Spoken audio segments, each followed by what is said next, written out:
अस्सलाम वालेकुम। ग्रेड 4 की उर्दू टीचर मिस मेरा।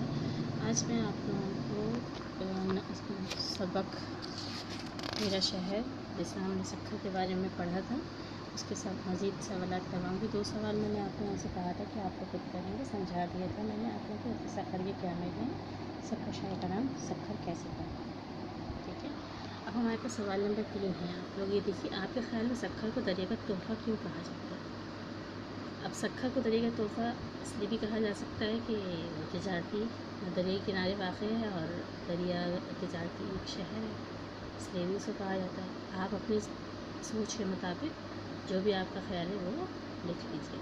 सखर की अहम जगहों की फ़हरिस्त बनाइए। ये आप सब अपने से ढूंढ सकते हैं। सखर की अहम फ़हरिस्त जगहों की फ़हरिस्त है। मोहम्मद बिन कासिम, मस्जिद मोहम्मद बिन कासिम, मंदिर रोड मस्जिद, साधु बेला, कलकान देवी का मंदिर, जेशा का मज़ार, घंटा घर वगैरह शामिल है, ठीक है। आप इनमें से कुछ लिख सकते हैं। दूसरी चीज़, वहाँ का सखर बैराज जो है, रेलवे पुल कैंची वाला पुल कहलाता है, उसको भी लिख सकते हैं। फिर सखर में सखर शहर खाने की किन चीज़ों की वजह से मशहूर है? सखर शहर खाने में बिस्किट और अचार की वजह से बहुत मशहूर है। इसको आप लोग खुद अपने हाथ में मन से लिखेंगे।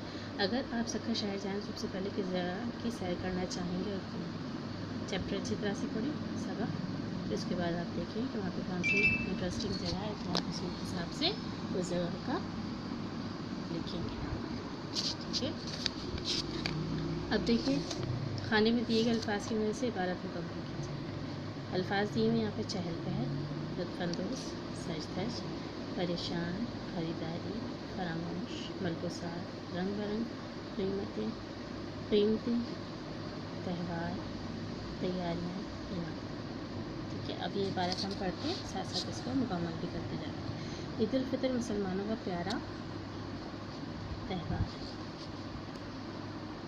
ये रोज़ेदारों के लिए अल्लाह ताला की तरफ से एक इनाम है। ईद की तैयारियाँ कहाँ गई थी?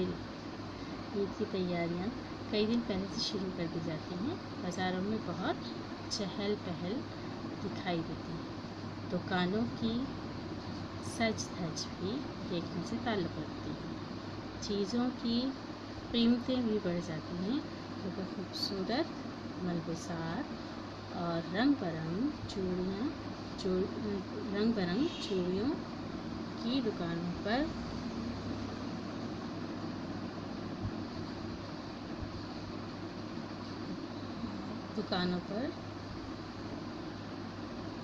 ख़रीदारों की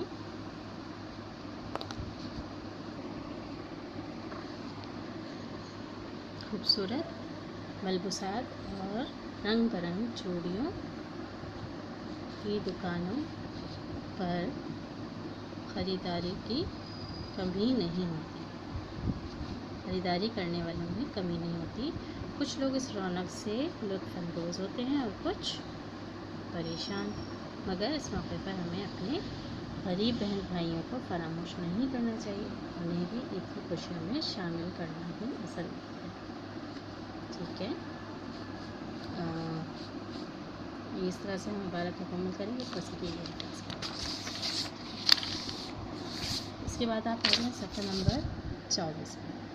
सफ़र नंबर 24 पे आप देखेंगे क़वाइद बेजान चीज़ों को कैसे पहचानें कि मुज़क्कर है या मुअन्नस। ये बातें पहचानने में आपकी मददगार हो सकती हैं। नंबर 1, तमाम महीनों और दिनों के नाम मुज़क्कर इस्तेमाल होते हैं सिवाय जुमेरात के।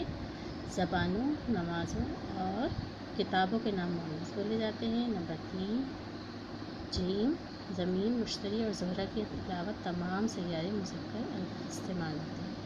चांदी के अलावा तमाम धातु के नाम भी मुज़क्कर बोले जाते हैं। ज़्यादातर ऐसे अलिफ या हे पर ख़त्म हो मुज़क्कर होते हैं। मिसाल, बाजा, बस्ता, कुत्ता, चेहरा, कारखाना, ताला वगैरह। लेकिन ये अल्फाज मुअन्नस इस्तेमाल होते हैं। मिसाल, दुआ, तनख्वाह, हवा, फ़िज़ा, दरगाह, ठीक है। जिन अल्फाज के आखिर में दान, सतान आए मुज़क्कर बोले जाते हैं। मिसाल, कब्रिस्तान, गुलिस्तान, हवादान, पानदान वगैरह। جن بے جان چیزوں کی آخری حرف تے ہو وہ الفاظ مؤنث بولے جاتے ہیں. مثال قدرت، عادت، عزت، موت، رات، برسات، شرارت وغیرہ. زیادہ تر یہ پر ختم ہونے والے لفظ بھی مؤنث بولے جاتے ہیں. مثال چھتری، دری، نالی، درزی، تھالی، ٹوپی، چھڑی وغیرہ. لیکن موتی، پانی اور گھی مذکر استعمال ہوتے ہیں. اب آپ کو کرنا یہ کہ کمرہ جماعت سے 5 بے جان مذکر اور 5 بے جان مؤنث تلاش کر کے لکھیں. یہ تمام طریقے آپ لوگوں نے سیکھے ہیں کہ کن کن چیزوں کو مذکر کہا جاتا ہے اور کن کن چیزوں کو مؤنث. اب آپ لوگوں کو کیا کرنا ہے کہ اپنی جماعت میں سے 5 مذکر اور 5 مؤنث تلاش کر کے لکھیں. ٹھیک ہے، یقیناً آپ لوگوں کو سمجھ آ گیا ہو اور یہ کام آپ لوگ بآسانی کر لیں گے. جزاکم اللہ.